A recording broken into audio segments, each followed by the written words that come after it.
चलिए आइए अब देखते हैं अप्लाइंग फॉर अ जॉब, कैसे एक जॉब के लिए अप्लाई किया जाता है। In the earlier section of this lesson you have learned the various sources from where you could get the information about the availability of job vacancies, qualification and experience required and details about the employers. आगे के videos में आप पढ़ चुके हैं कि किस तरह से आपको ये पता चलेगा कि कहाँ पर जॉब वैकेंसी है, क्या क्वालिफिकेशन चाहिए, एक्सपीरियंस क्या चाहिए और जो एम्प्लॉयर है जो आपको नौकरी देने वाला है उसका detail. Now suppose for a particular post you would like to offer your candidature. अब मान लीजिए आप सर्च किए, आपको समझ में आया अब कोई पोस्ट है जिसके लिए आप अप्लाई करना चाहते हैं, तो व्हाट वुड यू डू, आप क्या करेंगे? Obviously you have to prepare an application containing your qualification and experience and other details to justify yourself as the most suitable candidate for that post.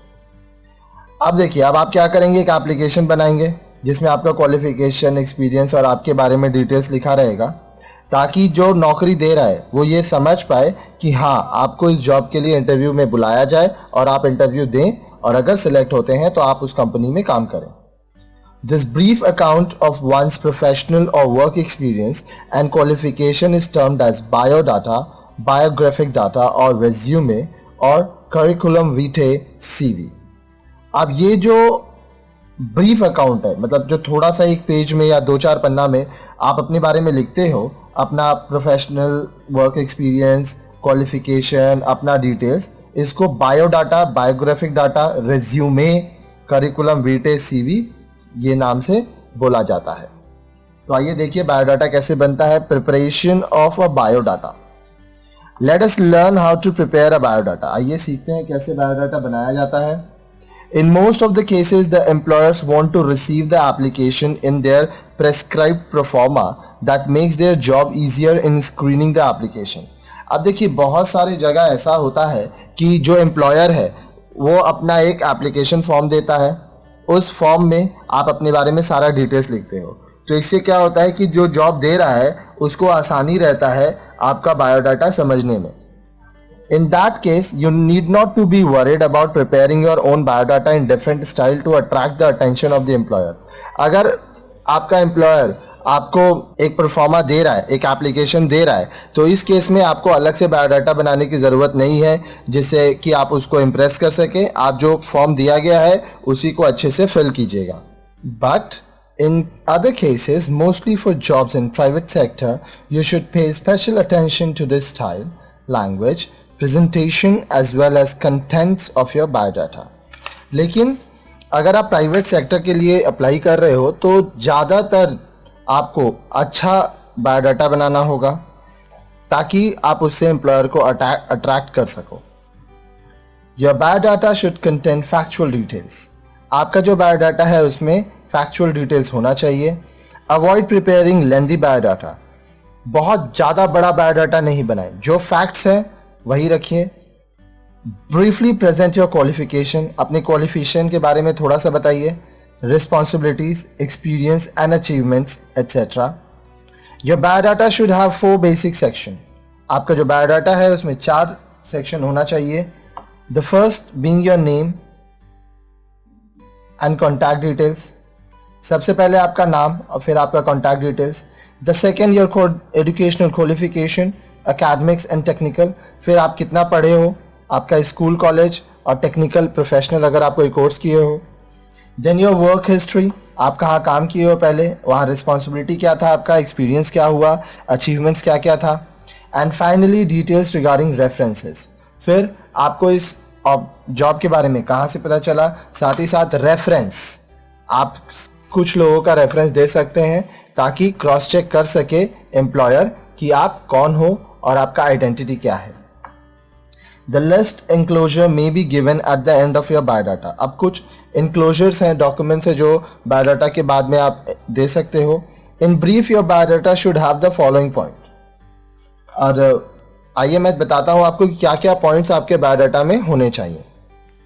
तो ये रहा, full name in block letters. Block letter का मतलब क्या हुआ, मेरा नाम है रघुनाथ तो मैं लिखूंगा RAGHUNATHJAIS WAL, रघुनाथ जायसवाल। ठीक है।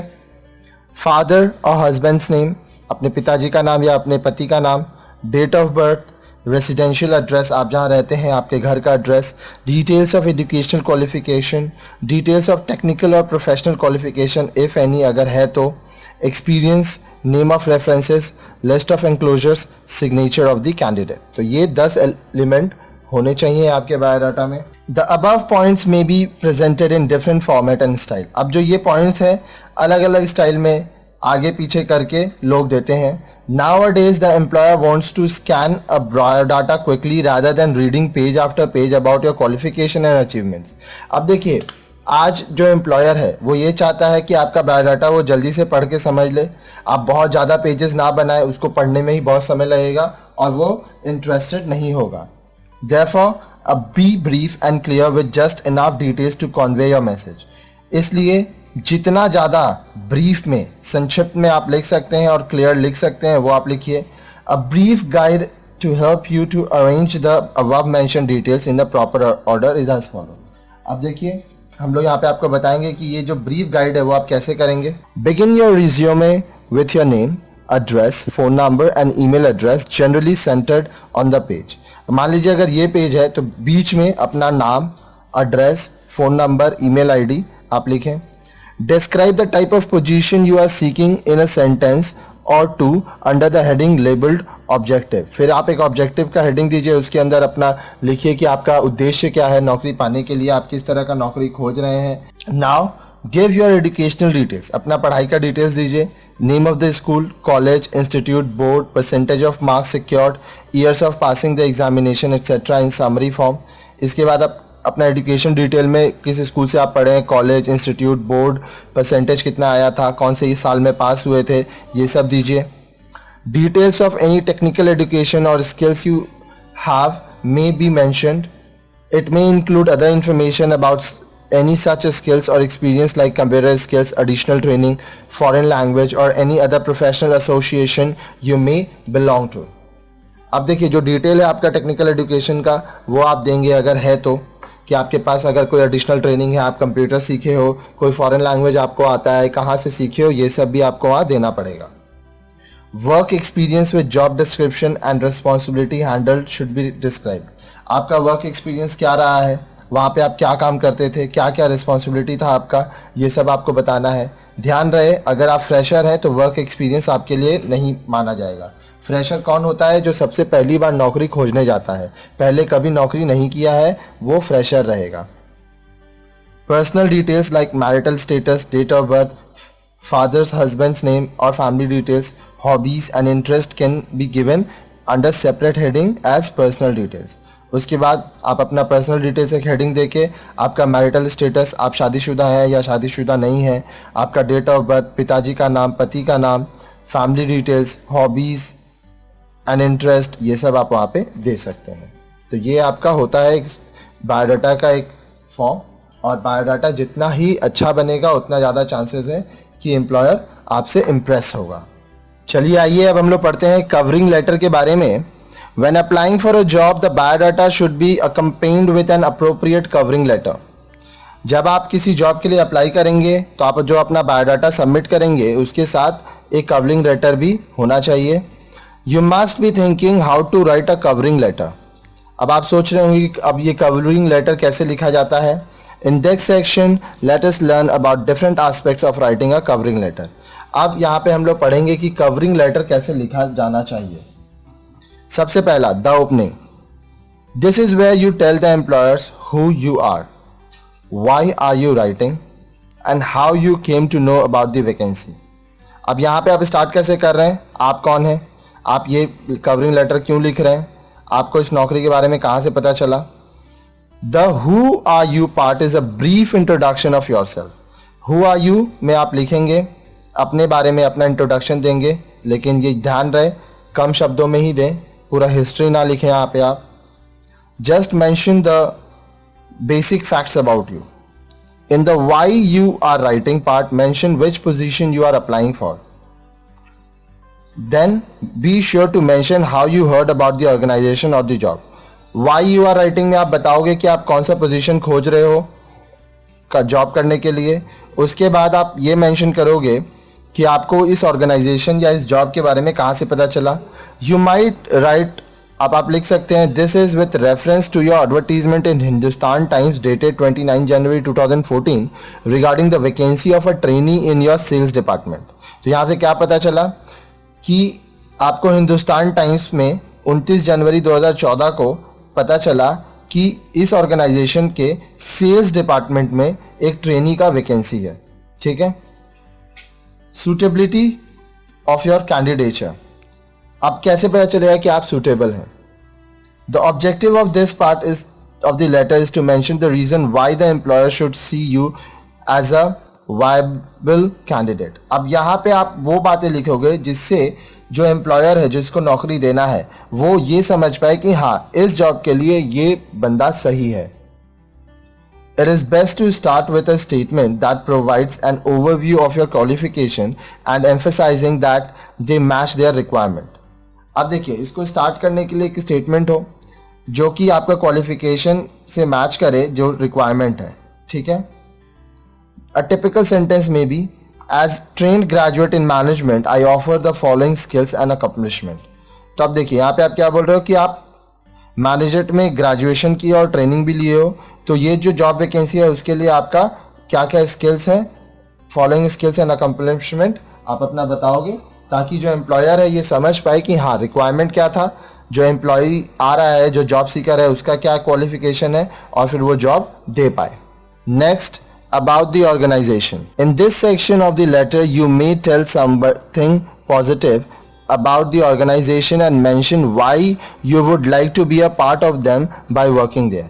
अब देखिए यहाँ पे आपको पहले तो ऑर्गेनाइजेशन के बारे में पॉजिटिव पॉइंट्स लिखना है कि क्यों ये ऑर्गेनाइजेशन में आप काम करना चाहते हैं। You might mention the reputation of the organization, past records, sales records, size, corporate culture, management or anything that they take pride in. अब वहाँ पे आप उस ऑर्गेनाइजेशन के बारे में हर वो चीज़ लिख सकते हो जिसमें वो ऑर्गेनाइजेशन खुद को प्राउड समझता है, जैसे कि उस ऑर्गेनाइजेशन का रेपुटेशन, उसका रिकॉर्ड कैसा रहा, sales, size, corporate culture, management. तो ये सब लिखने से क्या है, एम्प्लॉयर को पता चलेगा कि हाँ ये जो जॉब सीकर है ये एक्चुअली जॉब करना चाहता है और हमारे कंपनी के बारे में भी इसने काफ़ी रिसर्च किया है। Prospective employers like to know that you have chosen them for a reason and they are not just one of hundreds of the companies you are applying to. अब देखिए जो एम्प्लॉयर्स हैं वो ये चाहते हैं कि हाँ ऐसा जन आए हमारे पास जो एक्चुअली हमारे यहाँ काम करना चाहता है, जस्ट ऐसे घूमते फिरते नहीं आया है और हज़ारों जगह अपना CV देते जा रहा है। अगर आप इंटरेस्टेड हैं तो आपके इंटरव्यू देने के तरीके से समझ में आ जाएगा कि आप उस कंपनी में जॉब करना चाहते हैं या नहीं चाहते हैं। रिक्वेस्ट फॉर फर्दर एक्शन, अब आप फर्दर एक्शन के लिए रिक्वेस्ट करोगे। This is the closing paragraph of the letter, यहाँ पे आप जो लेटर है उसको क्लोजिंग करोगे। The closing paragraph is about thanking the employer for spending time to read your letter और for considering you as a candidate for the job. अब यहाँ पे आप जो आपका एम्प्लॉयर है उसको धन्यवाद कहोगे कि वो आपका लेटर पढ़ा, समय दिया और उस कैंडिडेट को इस जॉब के लिए कंसिडर किया। It is an important thing to end the letter in a courteous way by talking the initiative to follow up. अब देखिए ये ज़रूरी है कि ये जो आप लेटर का एंड कर रहे हो वो बहुत ही अच्छे तरीक़ा से करो और साथ ही साथ यहाँ पे एक इनिशिएटिव हो फॉलो अप का। फॉलो अप का मतलब जो आप बोले हो या जो आप दिए हो उसके ऊपर कुछ रिस्पॉन्स आए। ठीक है। आगे बोल रहा है, finally check your letter for typographic misspelling and grammatical error. अब लेटर तो लिख लिए, साथ साथ देखिए कोई टाइपिंग एरर ना हुआ हो, कोई स्पेलिंग गलत ना हो, कोई ग्रामेटिकल एरर ना हो। Now you are ready for complimentary close. Do not forget to put your signature at the end of your letter. अब आप कॉम्प्लीमेंट्री क्लोज के लिए रेडी हैं, थैंकिंग यू ये सब लिखेंगे, योर्स फेथफुली, साथ साथ अपना सिग्नेचर भी आप ज़रूर दें।